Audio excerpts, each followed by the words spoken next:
il y a de plus en plus de gens qui s'éveillent, alors qu'il y a de plus en plus de choses sombres. Mais c'est parce qu'il y a c'est parce qu'il y a cette double polarité, c'est l'histoire du yin et du yang, Mhm. que les choses, enfin, moi, me permettent d'être optimiste. Parce qu'effectivement, la machine, là, elle est très, très activée actuellement, avec sa lumière et son ombre, qui Ouais. sont... Mhm. C'est dans la dualité que tout se fait. Mm. L'intérieur de la dualité même, c'est comme pour les pratiquants quand ils font des exercices, qu'ils ont des tensions. Ne cherchez pas le relâchement en dehors de vos tensions. Il faut aller vers vos tensions et à l'intérieur de vos tensions, trouver le relâchement. Ne cherchez pas, par exemple, à descendre les bras pour se libérer des tensions. Non, c'est laisser les bras dans le mouvement, en l'air et observer, expérimenter la tension. Aller à l'intérieur. Vous voyez le centre. Moi, je dis toujours, la tension vous amène à libérer les tensions. Donc, c'est toujours dans cette dualité, toujours dans cette vibration très forte. Ou bien dans le monde, il y a comme différentes choses où tout commence à s'aligner, entre guillemets, dans le négatif. Hein. Différentes choses qui commencent à venir en même temps. Donc c'est intéressant de voir cette période dans le ressenti, dans ce que vous ressentez à l'intérieur. Hein. Mais encore une fois, tout ce ressenti n'est pas, c'est un outil en fait, ce n'est pas une réalité. Cette non-réalité nous amène vers, comme tu dis, de l'ombre à la lumière. C'est important d'expérimenter toujours dans cet instant précis ce qui est là. Et dans cet instant précis, même la notion de bien, de mal, il faudrait que... Il y a pas parce c'est comme une sorte d'accueil où il n'y a rien à accueillir. Hein.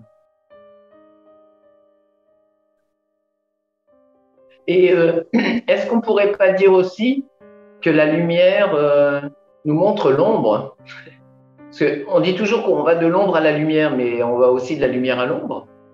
Oui, c'est grâce à la lumière qu'il y a toute cette dualité et que ce monde semble exister avec toutes ces formes, tous ces êtres et tout ce qui se passe. Mais on n'est pas l'ombre, on est la lumière. Oui, L'ombre, oui, on est la lumière, mais on a tous des parts d'ombre quand même. Mais les parts d'ombre n'ont pas de propriétaire. Tant mieux. Elles n'ont pas de propriétaire. Les parts d'ombre n'ont pas de propriétaire. Tout ce qui émane, que ce soit dans le corps ou dans le cerveau, dans l'esprit, il n'y a pas de propriétaire. Si on a un, il faut me le donner alors, hein, parce que moi, depuis 2015, j'en trouve pas. l'ombre, c'est un effet d'optique. Quand tu mets la lumière sur un objet, l'ombre qui est derrière, Mm. elle n'a pas d'existence. Elle est créée parce qu'il y a un obstacle entre son émission et puis ce qu'il y a derrière. C'est nous qui faisons obstacle et qui créons de l'ombre. Mais comme notre condition actuelle, elle est dans ce relatif, ben oui, on a à vivre ça. Mais c'est vrai que l'ombre, elle n'existe pas en tant que telle. C'est le résultat de l'obstacle que l'on met à la lumière. Là, je parle en physique, hein. Je parle pas en ésotérique, mais c'est une métaphore, parce qu'on peut aussi le basculer sur d'autres plans. En fait, vous êtes la lumière. Et on peut dire que l'objet qui semble donner une ombre, l'objet, c'est le jeu. Et à Oui, partir de ce jeu, il y a une histoire qui est créée, c'est l'ombre. c'est ça. Donc il faut trouver cet objet.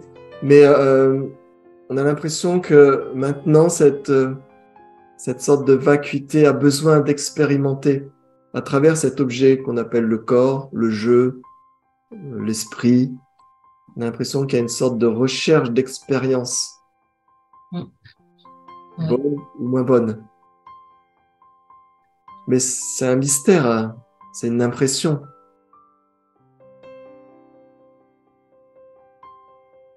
Il n'y a pas de but dans cette seconde. La vie se vit d'elle-même à chaque instant. Elle ne se préoccupe pas des expériences, comme une sorte de jeu.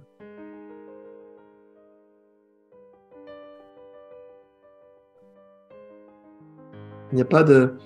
euh, d'expérience valide maintenant. En même temps, c'est quand même les expériences qui nous permettent de dépasser les illusions. C'est les expériences qui nous amènent dans ce monde relatif. Mais il faut inverser le sens. Pas le sens d'aller dans une expérience, mais voir qui perçoit maintenant l'expérience. Quand vous allez dans cette direction-là, l'expérience devient de plus en plus floue. Oui. Vous êtes à -10 en myopie. L'expérience devient de plus en plus floue. Et en même temps, elle devient de plus en plus éclatante, pure. Il n'y a pas de mots. Il n'y a pas de définition maintenant.